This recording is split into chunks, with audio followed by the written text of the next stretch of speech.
హరి ఓం. గురుభ్యో నమః. సర్వేశ్వరానంద సద్గురుదేవాయ నమః. మనము శ్రీ సర్వేశ్వరానంద స్వామి వారి బోధామృతం చెప్పుకుంటూ భక్తులు స్వామి చేసిన బోధనలు వివరించుకుంటున్నాము.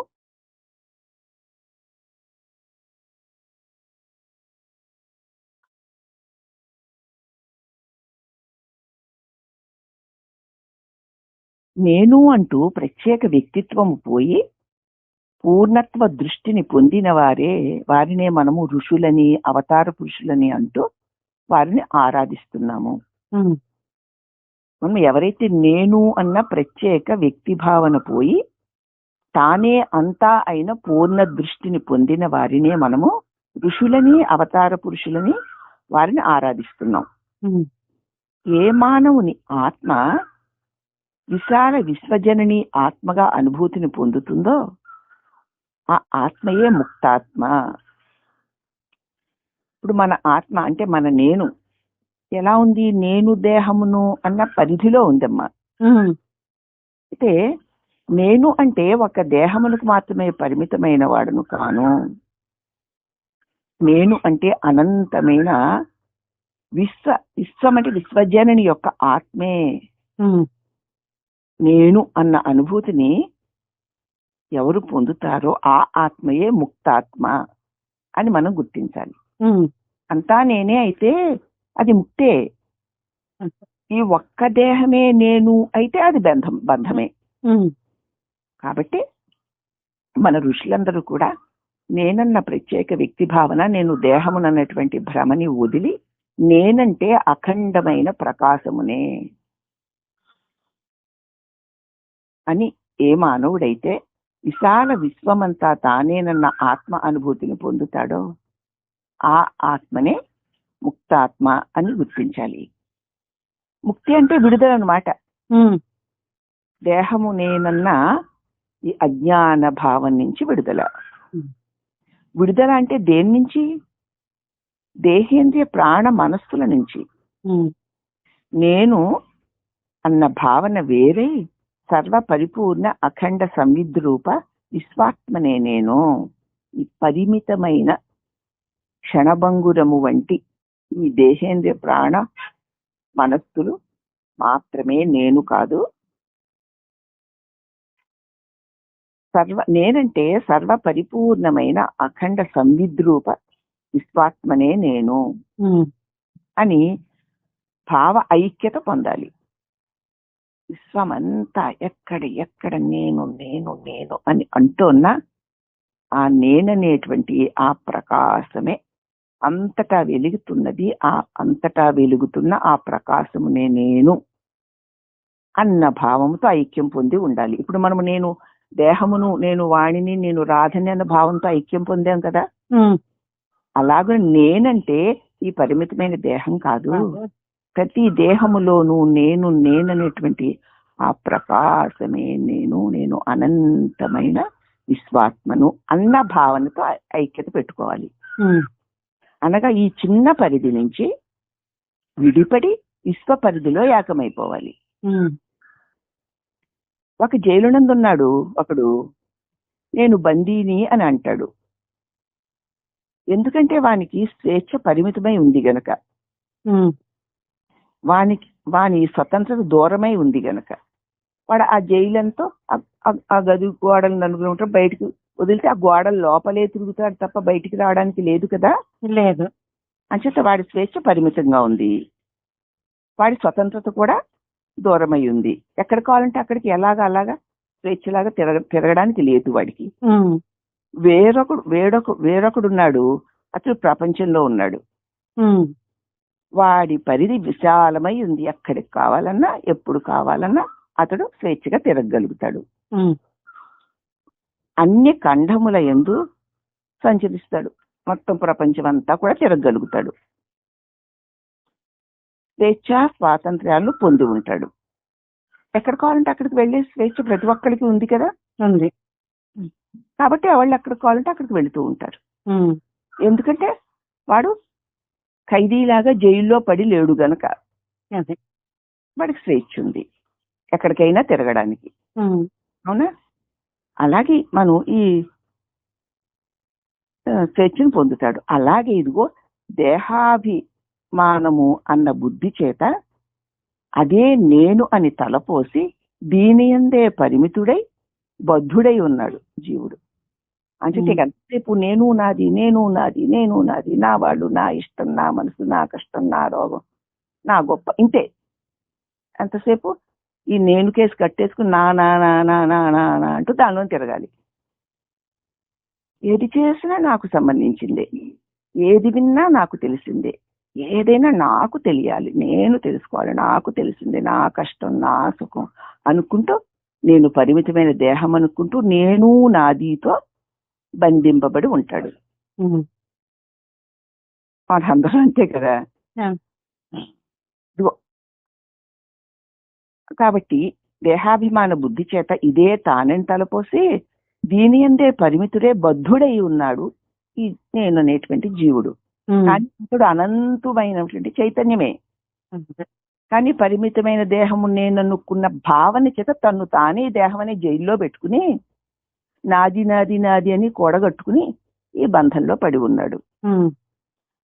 అతడే మహాత్ముల కృపా దృష్టి చేత ప్రబోధమును పొందితే ఈ అనంత విశ్వము నేను ఒక్కటేనన్నమాట. నేను అనంత విశ్వం కంటే వేరు కాదన్నమాట. మహాత్ముడి యొక్క కృప చేత ప్రబోధ కలిగితే ఈ అనంత విశ్వము నేను ఒక్కటే, వేరు కాదు అని తెలుసుకుంటాడు.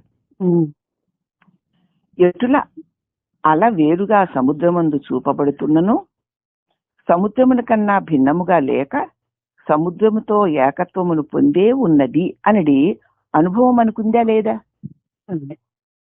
నీటిలోనే ఉంది, అలా నీటిలోనే కలిగింది, వేరుగా కనపడుతున్నా అది సముద్రమే అని మనకు తెలుస్తోంది కదా. తెలుస్తుంది. అలాగే ఈ పాంచభౌతిక కళేబరమునందు లోపల వెలుపల పంచభూతాలే కదా వ్యాపించి ఉన్నాయి. అవును, మొత్తం పంచభూతాలే. శరీరము నిండా పంచభూతాలే, వెలుపల పంచభూతాలే, అంతా పంచభూతాలే. ఈ శరీరము లోపల, శరీరము వెలుపల పంచభూతాలే వ్యాపించి ఉన్నాయని గుర్తించి, మరి ఈ విశ్వంలో ఎక్కడ చూసినా పంచభూతాలే కదా అని గుర్తించి విశ్వవ్యాపక చైతన్య సత్తాతో తాను ఏకమై ఈ విశాల విశ్వమును తన శరీరముగా భావించి ఎందుకు ఆనందించకూడదు? ఈ పరిమితమైన జైలు నేననికి దీనిలే కట్టేసుకుని దీని బంధాల్లో ఎందుకు ముడేసుకోవడం? ఎందుకంటే ఏ పంచభూతాత్మకమైన దేహం ఉన్నదో ఈ దేహము లోపల వెలుపల విశ్వమందంతటా అవే పంచభూతాలు ఉన్నాయి. అప్పుడు ఈ చిన్న పరిధిలో ఎందుకు కట్టేసుకోవడం?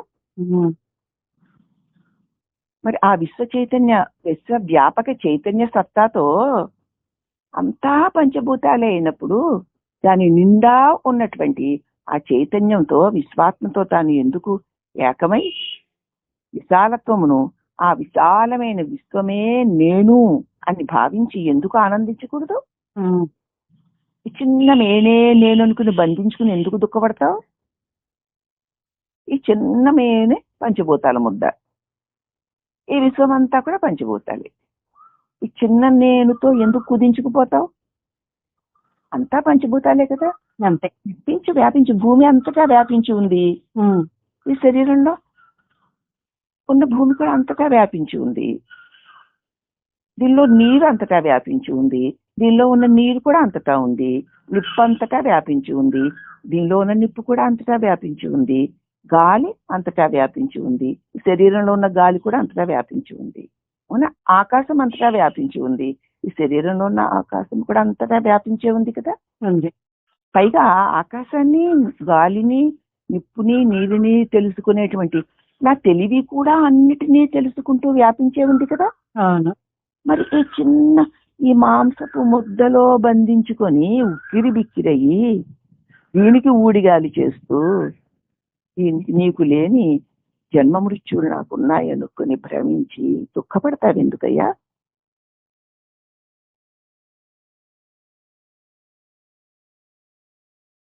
అందుచేత ఎందుకు ఆనందించకూడదు? నువ్వు ఉమ్. ఆనందించొచ్చు. ఆనందించడానికి తనకు సర్వ స్వాతంత్ర్యము ఉందా లేదా? ఉంది. స్వాతంత్ర్యం లేకపోతే అసలు ఎలా తెలుసుకోగలుగుతున్నావు? ఉమ్. నువ్వు ఇది తెలుసుకోకూడదు అని ఎవ్వరూ నేను ఆపగలరా? ఆపలేదు. ఆ, ఉంది అందరికి. ఉంది, వ్యాపించిపోయింది. అలా అందలి నామరూపములు మిథ్యలు ఉమ్. అనగా లేనివి. ఉమ్. ఉన్నది జలమే కదూ. అంతే. ఆ జలమే సముద్రం అంతా ఉంది. ఉమ్. ఈ న్యాయంతో నామరూప భ్రాంతి తొలగి ఆ ఉపమానం తీసుకునే ఓహో అలా నిండా అలా అన్నది మీరే. క్షణికం కదా. ఉమ్. దాని నామరూపాలు మిథ్యలు, కాసేపు ఉండి పోతాయి. ఉమ్. దాని నిండా ఉన్నది నీరే. అంతే. అలా సముద్రం నిండా ఉన్నది కూడా నీరే. ఉమ్. పెద్ద సముద్రంగా ఉన్నది నీరే, అలగా ఉన్నది నీరే, బుడగగా ఉన్నది నీరే, అంతా నీరే. అయినప్పుడు బుడగ నేను ప్రత్యేకమైన వాడిని అనుకుంటే అది భ్రాంతి తప్ప సత్యం కాదు కదా. కాదు. అలాగే అంతా ఏకమైన పంచభూతాలు, దాన్ని ప్రకాశింపచేసే తెలివి అంతా వ్యాపించి ఉండగా, అది నేనై ఉండగా ఈ పరిమితమైన ఈ చిన్న బుడగ వంటి దేహము నేననుకున్న భ్రాంతితో భ్రమించనేలా? పరిశీలించి చూస్తే అంతా నువ్వే కదా. నేనే. ఈ న్యాయంతో నువ్వు నామరూప భ్రాంతి తొలగిన తక్షణమే తాను విశ్వాత్ముడు కాగలుగుతున్నాడు. ఇప్పుడు చెప్పిన ఈ ముక్కలే మాటికి మననం చేసుకుంటే, నిన్ను చూసుకుంటే విశ్వాత్ముడివే అయ్యుంటావు. అవును. అట్టి అనంత ఆత్మ దర్శన అనుభూతిని పొందిన వారలు ఈ విశ్వాత్మను, ఇటువంటి అనంతమైన ఆత్మ దర్శన అనుభవాన్ని పొందిన వారలు ఈ విశ్వాత్మను ఒకడు ఆశ్చర్యంతో చూస్తూ ఉంటాడు, వేరొకడు ఆశ్చర్యంతో దీని గురించి చెబుతూ ఉంటాడు, మరొకడు ఆశ్చర్యంతో దీని విషయమే వింటూ, విన్నను చూసినను ఎప్పుడు దీన్ని సంపూర్ణంగా తెలుసుకోలేడు. వింటూ ఉంటాడు, అంటూ ఉంటాడు, అనుకుంటూ ఉంటాడు, అయినా పూర్తిగా దీన్ని తెలుసుకోలేడు. ఎందుచేత ఆశ్చర్యవత్ పశ్యతి కశ్యతే అనమని గీతలో 2వ అధ్యాయంలో చెప్పాడు కదా. ఈ విశ్వాంతరమునకు మన భావనలు వేరే ఉండడం చేత దీని అంతు మనకి దొరకడం లేదు. ఈ విశ్వాంతరానికి మనం మన భావన ఎంతవరకు వెళ్ళగలదో అంతవరకే మనం భావించి చూడగలం తప్ప అంతకు మించిన దాన్ని మనం చూడలేం. మన భావనల కంటే ఈ ఆత్మ వేరే ఉండడం చేత దాని అంతు మనకి దొరకడం లేదు. అంచేత ఇంతటిది అంతటిది, ఇంత గొప్పది అంత గొప్పది అని అనడం మానేసి అది నువ్వయ్యుండు.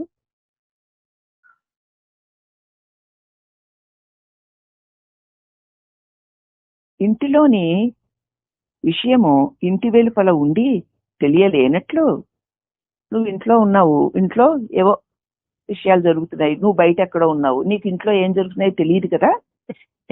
తెలియలేనట్లు విశ్వమయ వ్యవహారము విశ్వము కన్నా తాను వేరే తెలియడం లేదు. ఈ విశ్వంలో జరుగుతున్నటువంటి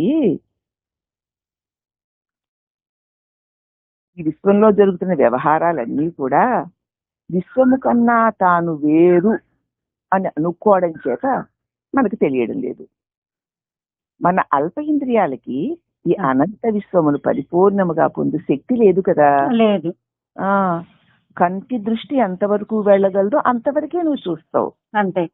అలాగే చెవికిగా మిగతా ఇంద్రియాలు అన్నిటికీను శరీరం శక్తివంతంగా ఉండగా ఇంద్రియాలు శక్తివంతంగా ఉండి కాస్త ఎక్కువ విస్తరించి ఉండగలుగుతాయి. ఎప్పుడైతే వృద్ధాప్యం వల్ల ఆ శక్తి క్షీణించిపోతుందో ఇంద్రియాల శక్తి కూడా క్షీణించిపోయి విషయాలను కూడా అల్పంగానే తెలుసుకుంటుంది తప్ప అధికంగా తెలుసుకోలేదు. కాబట్టి మన అల్ప ఇంద్రియాలకి ఈ అనంత విశ్వమును సంపూర్ణముగా పొందే శక్తి లేదు. వడగళ్ళు సముద్రమున కరిగిపోతున్నట్లు పరాభక్తితో కరిగిపోయి మన దృష్టిని అంతర్ముఖం చేసుకున్నప్పుడే అనంత విశ్వహృదయమునే తాను పొంది శోభిల్లగలుగుతాడు. ఇంటికి పరిమిత దృష్టితో పరిమిత భావాలతో ఈ విశ్వాన్ని చూడడం అనేటువంటి పని మానేసి పరాభక్తితో సమస్తమునకు విశ్వమంతా వ్యాపించి ఉన్నటువంటి ఆ అనంతమైనటువంటి పరమాత్మ యందు పరాభక్తి కలిగి మన దృష్టిని, నీ దృష్టిని ఎక్కడి నుంచి నీకు ఈ దృష్టి కలిగిందో దాని మూలంలోనికి అంతర్ముఖము చేసుకున్నప్పుడే అనంత విశ్వహృదయమునే తాను పొంది శోభిల్లగలుగుతాడు. దృష్టి బహిర్ముఖమైతే ఆ దృష్టి ఇంద్రియాల ద్వారా వెలువడి పరిమితమైన సృష్టిని చూడగలుగుతుంది. ఎప్పుడైతే దృష్టి అంతర్ముఖమయ్యి ఈ దృష్టికి మూలమైనటువంటి ఆ అఖండ చైతన్య ఆత్మ అయిన పరమాత్మలో ఏకమైతే విశ్వహృదయమునే తాను పొంది శోభిల్లగలుగుతాడు. అక్కడి నుంచి విడిపోయి నేనని ఒక ప్రత్యేక వ్యక్తి భావన కలగడం వల్ల ఈ అల్పత్వము స్వల్పత్వము అంతే. విద్యుత్ వాహిని అంతా అంటే కరెంట్ అంతా ఒక చిన్న బల్బు వ్యక్తము చేయలేదు కదా. చిన్న బల్బు పెట్టి ఉన్న కరెంట్ అంతా దాని నుంచి రావాలంటే రాలేదు. నదీ ప్రవాహమునంతా ఒక చిన్న కాలువ ప్రవహింప చేయలేదు కదా. అలాగే అనురూప దేహేంద్రియాలు అనంత విశ్వాత్మను పూర్ణంగా ఎలా వ్యక్తం చేయగలగలవు? ఉంది కరెంటు బల్బులో, కానీ బల్బు యొక్క పవరు పరిధి తక్కువ. 0 వోల్టేజ్ బల్బు పెద్ద వెలుగు ఇవ్వలేదు కదా. అలాగే మన ఇంద్రియాలు అనురూపంగా అల్పమై స్వల్పమై ఉన్నాయి గనక అఖండ విశ్వ చైతన్య ప్రకాశమును పూర్ణంగా వ్యక్తం చేయలేకపోతున్నాయి. కనుకనే అనన్య ప్రేమతో ఆ అనంత విశ్వరూపమును గ్రహించి గాంచి కరిగి అది నీవైపోము అన్న దివ్య సందేశము గీత 11వ అధ్యాయంలో 54వ శ్లోకంలో చెప్పారు. కాబట్టి నీ ఇంద్రియాలు అల్పమైన స్వల్పమైనటువంటి నీ ఇంద్రియాలు అనంతమైన పరమాత్మని గ్రహించలేవు, తెలుసుకోలేవు. నీ విశ్వరూపాన్ని చూడాలని ఉంది అని అడిగాడు కదా అర్జునుడు. ఈ స్వల్పమైన బుద్ధికి స్వల్పమైన ఇంద్రియాలకి అనంతమైన నా విశ్వరూపాన్ని చూడలేవు, కాబట్టి నీకు జ్ఞాన చక్షునిస్తానని దివ్యనేత్రాన్ని ఇచ్చాడు. ఆ దివ్యనేత్రంతో అనంతుడిని చూడగలిగాడు. అది కూడా తన బుద్ధి యొక్క పరిధిని బట్టి చూడగలిగాడు. అంతే. అర్జునుడు కూడా అంతా చూడలేదు. అంచేత కనుకనే భగవంతుని మీద అనన్యమైన ప్రేమతో నా అనంత విశ్వరూపమును గ్రహించి కాంచి కరిగి అది నీవైపో అని దివ్య సందేశాన్ని భగవద్గీత 11వ అధ్యాయంలో 54వ శ్లోకంలో చెప్పాడు. భక్త్యాత్మనన్యా శక్త్యా అహమేవం విధోర్జున. ఈ కనబడు భౌతికము ఆధ్యాత్మికము వేరు కాదయ్యా. భౌతికంగా నీ భౌతిక శరీరం ద్వారా భౌతిక ఇంద్రియాల ద్వారా కనబడేటువంటి ఈ భౌతికత్వము, ఆధ్యాత్మికము అంటే మానసికంగా సూక్ష్మ శరీరం ద్వారా తెలియబడేది వేరు కాదు. లోపల భావాలతో తెలియబడేది, వెలుపల దృశ్యాలుగా తెలియబడేది ఒక్కటే. మంచుగడ్డ నీరు వేరు కాదు, ఒక్కటే అయినట్లు. అలాగే స్థూలమైన జగత్తు, దీనికి ఆధారమైన అనంత చిదాకాశము వేరు కాదు. అనంతమైన చిదాకాశమే ఈ స్థూలమైన జగద్రూపంలో భాషిస్తుంది. చిద్గగనము కంటికి కనపడదు, చెవికి వినపడదు, స్పర్శకి తగులదు. భావమునకు అందక ఉన్నంత మాత్రాన అది శూన్యమా మరి? కాదు. లేదనగలవా? చిద్గగనాన్ని చూడలేవు, వినలేవు, అవునా? స్పర్శించలేవు, నీ భావాలకు కూడా అందదు. అంత మాత్రాన అది శూన్యము కాదు.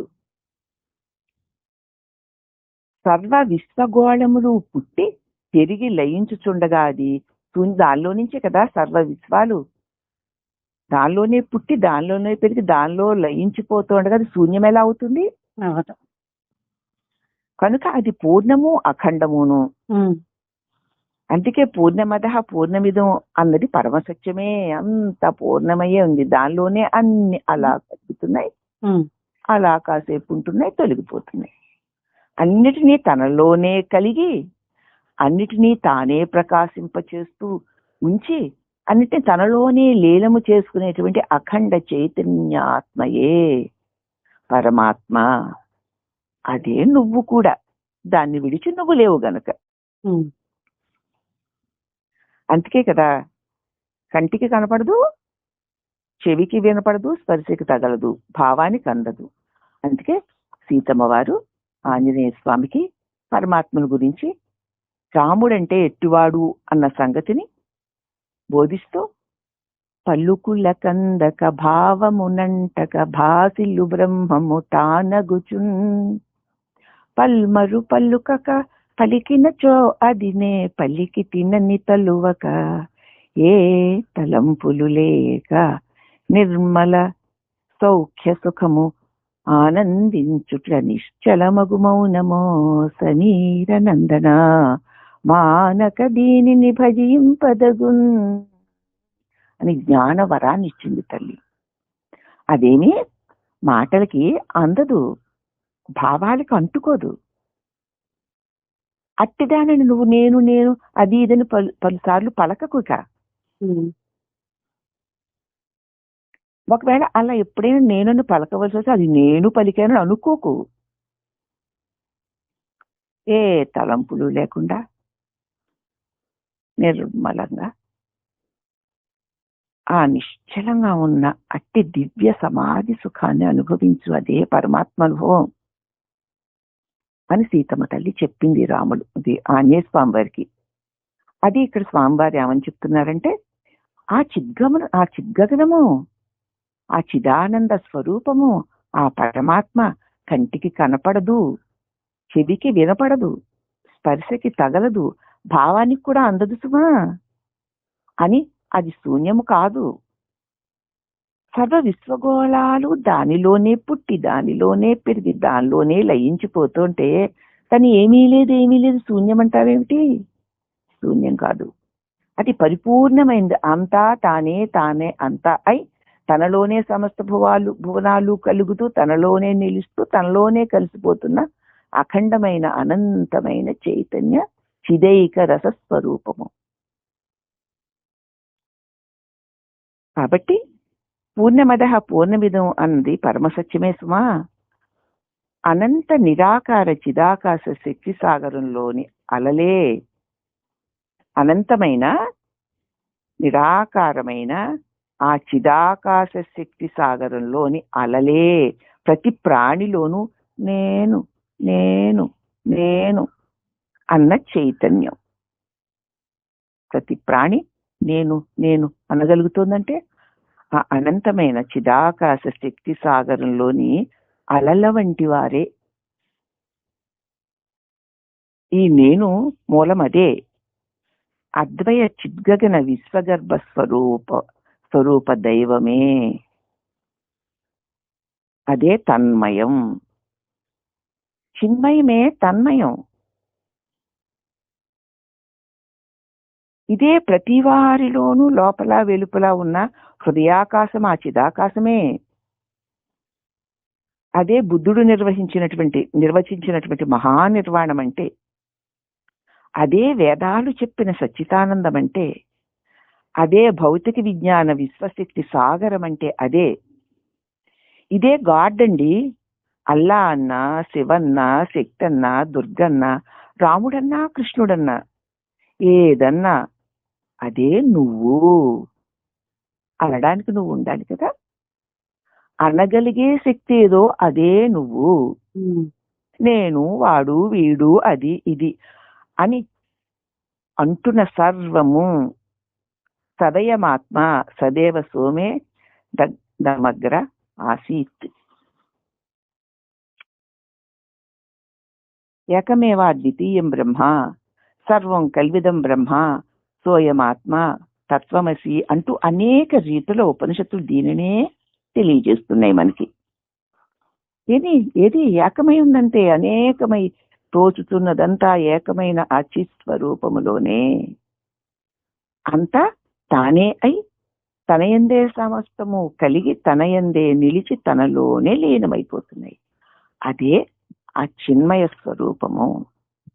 అదే ఈ విశ్వములో అణువణువులోనూ ఉంది.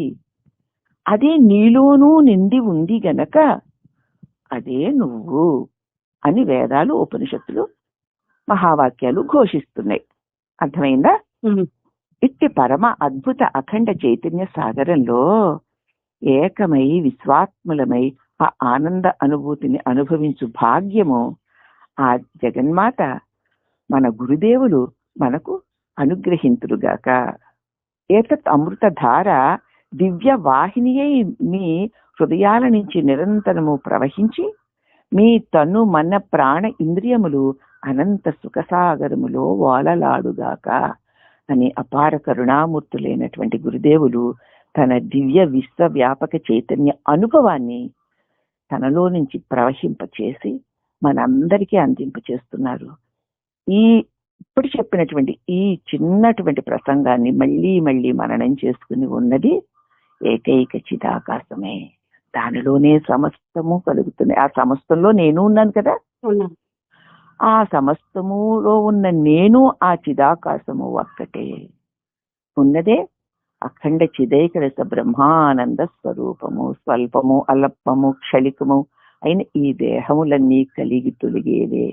వాటన్నిటిలోనూ ఉన్నటువంటి ఏకైక చిదాకాశాన్నే నేను అనేటువంటి స్పృహ ఆ జగన్మాత మన గురుదేవులు మనకి సదా సదా